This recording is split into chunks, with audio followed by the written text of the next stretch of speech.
pogumno.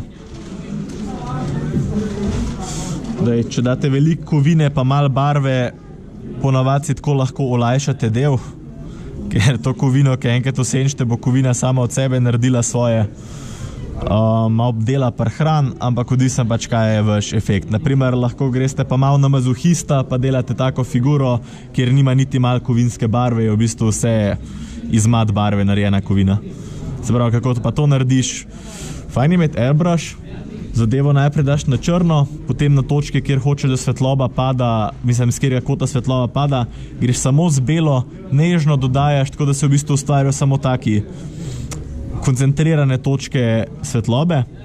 Zdaj pa to potem naprej senčite z modrim takim washom, da se osenč, potem pa dodate z belo samo v bistvu te highlighte, še teh osvetlave, mislim, robovov malo z modro dodatno osenčite, pa dodate čez na tiste res najbolj visoke dele, kjer svetloba pada mečkam bele in bo pač zadeva ven izstopla. Zdaj pa ja. Pač to sem vam sam hotel zaradi tega pokazati, kako je s to kovino, ker je to po mojem mnenju najbolj monoton del tega barvanja, ampak je pa nujen zaradi tega, da zadeva dobi svoj efekt. Pa relativno lahko je nanašati, no. Tako da, evo, v bistvu noge nekako več ali manj so. Tle gor imam sam še malo tega, ampak, lejte, to je tisto, kar pač pol na konc naredi. Zdaj, takole se ni treba biti. Če se vam kje barva koncentrira in nič hudega, je zelo redka, ne bo se tako nabrala debelo, se bo zmeri v bistvu zgladila in spojila s figuro. Tako da, kar z tega tiče, ta del je tak, kjer ne rabite biti toliko hudo natančni, no? Ne more iti neki velik narobe. Kaj imamo še kaj kovine, naprimer, ne vem, sržer, pa tako naprej. V glavnem, to je pač, ja, kakor sem rekel, pomemben za definicijo. Zdaj, to sem hotel vam sam zato narediti, v glavnem, kakor sem rekel, da vam lahko pol naprej pokažem, kako je, ko ostale stvari naredite, ker črna barva na figuri, zdaj, ko barvate kaj drugega, črna barva ni toliko pomembna, imate druge barve, ampak figure so le toliko majhne, da bo za uč največ naredil, če je zadeva lepo, pač, kako ne rečem, da so detajli res črno obrobljeni, da res stopijo ven, če imate detaljne stvari. In ja. Vse kar, če imate še vprašanje, kar bo v bistvu lažje, kada jaz sam nekje lapam. Tako da ja. Lahko gre tudi v kakšne dele, takole v zareze, ni nič hudega narobe. Bomo pol sicer tja nanašal še drugo barvo, ampak nekako da celi zadevi globino, kakor sem rekel, ne glede na to, koliko različnih odtenkov je. Včasih, naprimer, kakšne barve, kakor so rdeča in tako naprej, ni celo fino senčati za črno, je boljši na modro ali pa vijolično, ker bo v bistvu dal dodatno globino zadevi. Ampak je treba zdaj malo paziti, kakšne imamo druge barve, zaradi tega, da se pol pač barve ne tepejo med sabo. Fajn je malo barvne palete imeti tukaj noter, pač teorije, no, barvne, zaradi tega, ker bo naredil svoje, no. V glavnem, ta wash lepo nanesemo, takole v robove.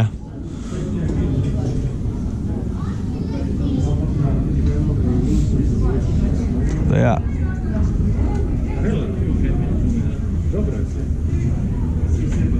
Vidite, gre tako, ne, kako se kaj vidi, lahko se malo zlije tudi noter v kakšne druge zareze, nič hudega, sam paziti je treba, da nanesemo to direktnega, zdaj naprimer čez tole oranžno barvo tukaj, zaradi ker to pa v bistvu nam pokvarili, kaj hočemo z oranžno barvo narediti. Sprav takole lepo. Gre zadeva vmes. To, sam še tale šild na čeladi imamo in smo konc s tem delom. Zdaj, potem, ko kovino pobarvate, si lahko vzamete ekstra čas, pa pol greste še malo kovine na dele nanašati, ker mislite, da je bilo bož, da je kovina svetla, pa bo tudi svoje naredila, ampak pač to je zdaj čisto odvisno, kaj ste hoteli narediti. Da ja. Ok, to je recimo nekaj tacga, kar se kovine tiče, se mi zdi, samo meni, kaj sem pozabil. Štole na hitrco. Ja, fajn je figuro malo vrteti, zato ker se hitro kaj pozab.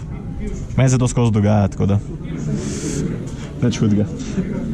V glavnem čopič se fajn spred potem, li zaradi tega, ker bo šlo noter v dlake. In to je to, v bistvu za eno barvo smo zaključili. Zdaj pa, vidite, črna je naredila zdaj nek svoj volumen, pač šlo je vmes in pač imamo neke že osnovne sence. Zdaj imamo pa, jaz zaradi tega črno najprej naredim, ker zato grem takoj delati z belo in ponovadi ni fajn, da ti črna belo barvo umaže. Potem, kaj daš. Zdaj pa, fajn je, kaj grete, da ne grete zdaj s polno barvo, ker je malo preveč gosta, da bi lepo zajela vse robove, oziroma prehiter se bo tudi posušila, ker vas spet ni dobro za čopič. To jaz vzamem pač, dam eno piko barve lepo, vzamem en star čopič, da malo tako imenovanega mediuma, zdaj kako bi temu rekel, to je v bistvu tako, da bi rekel prosojna barva, namenjena lih temu, da pač lepo razrečemo neko gostoto ene druge barve. Fajn je tudi včasih namesto vode uporabljati, ker nam da bolj homogen efekt na barvo. Če vodo uporabljaš naprimer z raznimi washi pa tako naprej, se zna zgodi, da bo to take mere razrečil, da se bo nekje wash lepo parijel, nekje se pa ne bo in se bo v bistvu zlil na del, kjer je wash.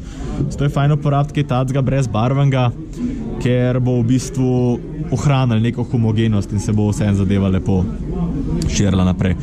Zdaj, tole smo razširili, sam moment mogoče pač bi bilo fajn. Zdaj, čopiče je dobesedno, meni se zdi, da ni toliko pomemben, kad ga uporabljate, dokler je pač naraven, pa dokler dobro drži konico. Tako da je čisto vse, fajn je edin, da ga prej malo zmočite, da se konice malo mehčajo, malo ga usušite, popravite konico, grete po barvo, konico malo uravnate, lepo, po volji in zdaj greste lepo na figuro. Kje začnete barvati, je čisto odvisno, kje hočete se orientirati, ko svetloba pade, ampak čisto po občutku, v glavnem, tukaj ni nekih trdih pravil, kakorkoli, v bistvu, predvsem v barvi ni nekih pravil. In ko smo tukaj, sam lepo v bistvu po robovih greste z belo. Zdaj, zadeva bo mogoče v štartu malo izpadla groba, ampak potem, ko boste delali razne sence in tako naprej, se bo zadeva umehčala. A vidite, pač malo dela grobo, malo se tepe zdaj s celo osnovo, ampak nič hudega, ker ne bo v bistvu na koncu stala bela. Ko boste šli delati kontrast na razne te, naprimer, oklepne dele, kakor jih imam tukaj, boste v bistvu zakrili to in bo bela barva se nekako zmešala za slojem oranžne in bo v bistvu ratala pač taka svetlejša oranžna barva in bo pač svoje dosežen. Tako da ja. Sam tako, pa ne rabite zdaj vse robove, tako kot sem rekel, malo povrh, pa čisto po občutku, kakor se vam zdi, da je fajn, da osvetljuje. Naprimer, jaz, ko naredim kakšne dele dobesedno, sam to, da da malo bele gor, zaradi tega, da malo stop ven, da se pač tam na tistem mestu zgleda, kot da se svetloba lom. To je nekako vse. Naprimer, tukaj je mečkan, moj tak pol zatemnil, tukaj po robu dol, imam nacentriran. Vidite, grete takole lepo dol.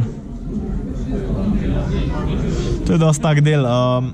Probite, kada skico rišete. Ne se toliko bada, da je vse ravno, da je vse perfektno, boste to pol popravljali. Ker nasleden ta stage barvanja je nekako v bistvu, da greš z olji oziroma zelo razrečenimi barvami, čez vse stvari jih v bistvu zgladiš, dodajaš druge barve, dodajaš dodatno osvetljavo in pač vse je v bistvu to igranje s tem, kako hoče, da svetloba pada na figuro. Tako da ja, na nek način takole malo po robovih dodaš, sem pa kaj lahko potem dodaš še kakšno dodatno črtico, če se ti zdi, da bi tam fajn zgledali, da se svetloba lom. Pa kaj nanašate, ni zdaj tako, da bi šel zdaj jaz perfektno po robu nanašati barvo, pa je fajn, da date čopič tako, da nekako pravokotno oziroma 45 stopinj na rob usmerite konico, da sam zapeljete in bo nastala čisto lepo, v bistvu lepa barva. Če gre malo čez, s prstom popravite, čisto v redu. Akrilne barve so tako, da se vam ne bojo neki prijemali na prste, da se jih odstraniti z barvo. Tako da ja, sam lepo počas. Pa tako v bistvu kakor svinčnikom. Zdaj, če boste šli vleč ravno črto, da kle pokažem, lahko gre pač, ne vem, če se vam roka malo trese, boš kriva črta, ne? Če greš pa tako lepo čist črtkano, sam vlečeš, tudi če se vam prej ne zdi, da bi zdaj, ne vem, probali za bolj grobo barvo, da se bo res videl, rajš naredite več nanosov, manj tač lepo razrečene, tanjše barve, zaradi tega, da pač izstop ven. Ker figura, če preveč gosto barvo nanašamo na figuro, bo slejka prej prišel do tega, da se bo začel nabirati barve gor, ker bo pa naredil hrapavo podlago. Zdaj, na koncu sicer, kad zaključite figuro, je fajn, da pač zadevo, a vidite, malo se pač v bistvu tako zglajena površina je, to pa dosežeš tako zadevo, kakor je satin varniš. Satenas je zato fajn, ker je lih vmes nekje med mat pa glosom in v bistvu barve bojo ohranile neko svojo teksturo, osnovno, pa obenem zaščit figuro, da se v bistvu lušč. Ker če kdo hoče probati, te figure so kovinske in če to kam pade, se bo takoj odluščil, kaj stran. To je fajn, da s tem lepo zaščiteš, je v bistvu tako, kakor ne vem, kam imate kakšne lake in tako naprej, da zaščite, to je v bistvu dobesedno skoraj ista stvar. Če se pa pri kovinskih figurah vam zdi, da ste zasrali figuro, je pa zmer lahko aceton vržete, v sekundi bo vse šlo dol, pa lahko začnete znova. Tako da, ni se treba bati, no, v bistvu je en velik igranje, ali kako bi temu rekel. Tako da ja, samo malo nanašamo, malo po robovih, nekje se da malo manj, malo pobrišete, če greste čez kaj čez. Lih tok, da v bistvu zadeva stop ven. Nekje lahko tudi bolj gosto date, ker boste pol zgledili in bo zadeva samo v bistvu, kakor da tam več svetlove pada. Pa ni neka stvar, da bi zdaj rabil perfektno tehniko, da to delaš, pač po mojem mnenju vsak malo po svoje lahko to naredi. Kar se vam zdi, da ima dober efekt na figuri v bistvu.